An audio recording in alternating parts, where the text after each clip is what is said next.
दिनैसो फैनानै एखेबारे खर'आ साजोब्बाय आंना लोगोफोर बयनिसिमबो आंनि भिडिअ बयखौबो बरायनाय थाबाय लोगोफोर बिराद गोबाव जाबायमोन आङो आंनि मिनि ब्लग बा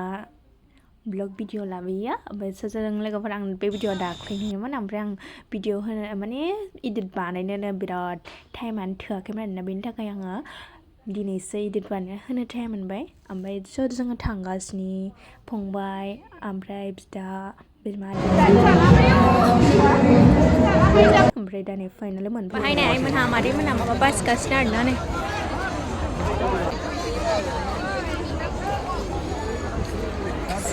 बिराद मानसि आरोना खर'आनो बोरैबा मोनजोबलायबाय आंहा ओमफ्राय नैबे जोंनि नांगौ बुस्थुखौ लानानै फैनानै ओमफ्राय बेबो मा होनो थांफिनसै आरोना 9% मेथाइ लानानै फैनानै ओमफ्राय